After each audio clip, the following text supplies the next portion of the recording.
Nola partekatu egin dugun zite bat. Hemen ulertu behar da gauza bat. Ni partekatu aldut zite bat beste persona batek ere editatzeko zite horretan eta lan egiteko zite horretan, suposatu zikloan, guztiok hartzen duzuela parte zitean eta denok parte edo editatu nahi duzu edo gauzak sartu edo kendu edo moldatu. Orduan, emango diet beste personei aukera edo baimena hori egiteko. Eta beste gauza bat da nork ikusiko du zite hori. Normalean zite bat egiten badugu edo zin personak ikusteko izango da. Baina baita ere egin aldugu gurasoek edo eskolakoek bakarrik edo irakasleek bakarrik ikusteko. Eta horretarako ere kudeatu ditugu baimenak. Bueno, ikusiko dugu partekatzeko zitea hemen daukagu figura bat edo tipo bat, sakatuko dugu gainean, eta agertzen zaigun lehioan agertzen da. Ziriborroa hori da, persona jakin batzuek edita dezakete. Kaso honetan, hori da normalena, persona jakin batzuek.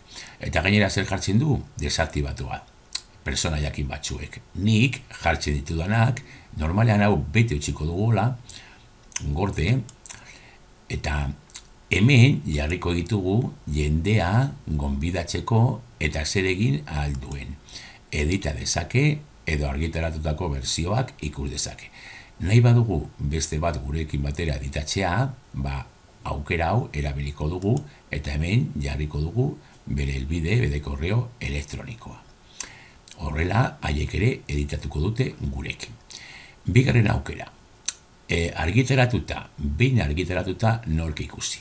Por defecto, sakatzen badugu aldatu, por defecto beti agertzen da berritzegun eb04 domeinukoak. Nire kasuan, zuen kasuan agertuko da zuen eskolako domeinuarenak. Bakarrik ikusteko. Horrela usten badugu, sartzen garenean kanpotik edo zein persona sartzen denean eskatuko dio logeatzeko kontu batekin. Eta kontu hori izan behar da zure domeinukoa, zure eskolakoa edo nire kasuan begune 04koa. Bestela ezin ikusi zitea. Hori egiten badugu, hori intranet moduan erabili dugu edo mugatu eskolakoek bakarrik ikusteko. Nahi badugu edo nork ikusteko, hori da normalena, behar bada, edo nork aurki eta ikus dezake argitaratutako bersioa. Hori da, edo zin personak libre egongo da ikusteko. Gordetzen badugu, badaukagu egin da. Bai, gogoratu alde batetik nork editatu eta hemen gonbidatu aldugu jendea editatzeko eta nork ikusi. Gordeko dugu eta ikusiko dugu, ikusiko dugu beste gauza bat, importantea. Nik txaldatu nahi du dokumentu bat nire zitean. Zite hori jarrita dago ikusteko edo nork, edo bakarrik eskolakoik. Baina kontuz jartzen ditugun dokumentuekin. Gauza bat da hemen eman ditugun baimenak, eta beste gauza bat da, suposatu nik partekatu nahi dudara dokumentu hau, ez dago ezer idatzita, baina bueno, egin dut orain froga egiteko, hau da dokumentua. Nik sartu nahi badut dokumentu hau zitean, kontrolatu behar ditut baitare bere baimenak. Sakatzen badut bere gainean eta egiten badut partekatu, hemen ikusiko dut zen baimen dituen dokumentu horrek. Orduan, egiten badut aurreratuak. Zer gertatzen da dokumentu horrekin? Pribatua, nik bakarrik ikusi aldut. Orduan, sartzen badut zitean, naiz eta zite publikoa izan, dokumentu hau ez da publikoa. Eta orduan, besteek ez dut ikusiko. Zer egin behar dut? Dokumentu horri aldatu baimena baitare, eta jarri baitare publikoa. Gordetzen dut, eta orain bai, eginda, orain bai, problemari gabe dokumentu hau sartu aldut nire zitean eta guztiek ikusi. Kontuz horrekin askotan gertatzen da.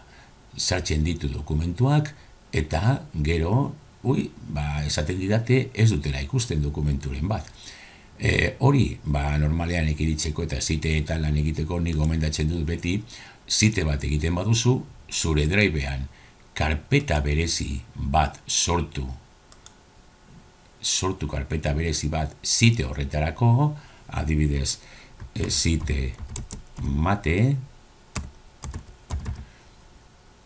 sortu karpeta hori, eta karpeta horri eman behar diren baimenak. Nor dauka sartzeko baimena karpeta horretan? Berriro pribatua, edo nork, edo bakarrik eskolakoek. Eta hor bertan, gorde, erabiliko ditugun dokumentu guztiak. Hemen bertan, gordetzen baditugu baimenak behin eman da, hemen barruan gordetzen ditugun dokumentuak, baimen berbera edo partekatzeko aukera berberak izango dituzte. Orduan horrela, ez gara ibili behar dokumentu bakoitzari baimen bereziak ematen. Importantea, orduan, nola partekatu. Eta ulertzea, zer nahi dugun, beste batek nirekin editatu edo bakarrik ikusi. Bi baimen horiek ondo kudeatu.